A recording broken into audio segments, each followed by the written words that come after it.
Mamaya pagbaba ko 12, mag-set up ka na.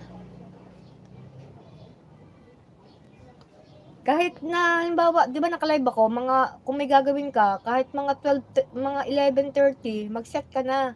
Kahit naka-live ako. Tapos, pagbaba ko dito, yung aking Ninja, ipapanood ko sa'yo kasi hindi pa ako pwedeng ipa-share yung main account. Kaya nagagawa tayo ng Ninja. Oh. O di pag naka isang oras na yon, pwede ko na itambay din yung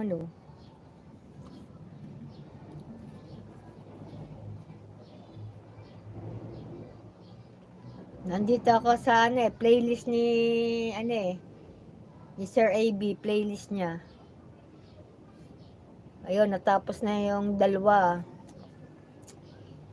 Di isa na lang. Tatlo pa. Puro thumbs up lang ginagawa ko. Okay, so ganun, kahit ako yung naka-live, mga 11:30, set mo na iyo. Okay lang yon. Asan si Judith? May trabaho si Judith. Nandun sa work niya, pero nag-thumbs up siya sa akin, tapos, ayan, 12 eyes in my house, ibig sabihin, yung ibang account niya nasa bahay, tinawagan niya anak niya, itinambay niya. Kaya mamaya, i-chat ko kay Sis Judy, chat natin sa group natin na magla-live ka para alam niya Pwede ko naman habang naka-live ka, nakatambay yung aking ninja sa'yo para hindi ka naboboring. Kala mo minsan zero O, di ba?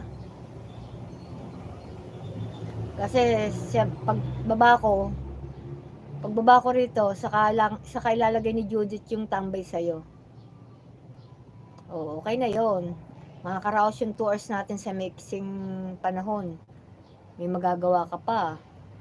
Tsaka ganito, minsan iganto mo ayan, baliktad mo. Di tumarbaho ka. Tapos, bumalik ka na lang. Pag may nakita kang bisita, lagyan mo ng jacket. Entertain mo sandali. Tas mag-mute ka na. Nagpapaalam ka. Ganun lang para makaraos yung pagla-live natin tsaka pagtatrabaho. Ako naman, walang masyadong maraming ginagawa kasi katuwang ko yung asawa ko. Gaya ngayon, siya naghugas. Nung wala siya rito, ako ang gumagawa. Ngayon, siya naman. Uy, nakatapos na ako, Sir AB,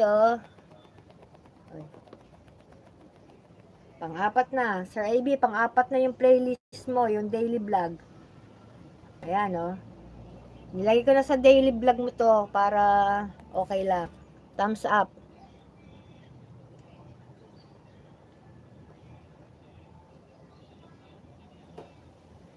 One, two, three, 4.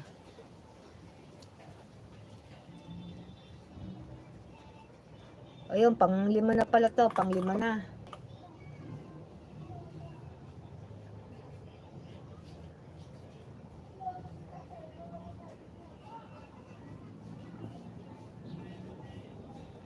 Nagwo-work si Sis Judith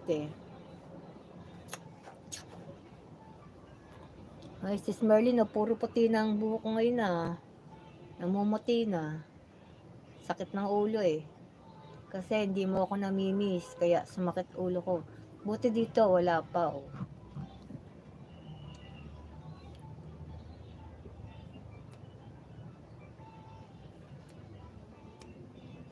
Iyan ko muna, baka marinig yung tugtog. Hindi pa natatapos yung tugtog sa kapaligiran. I-mute ko muna.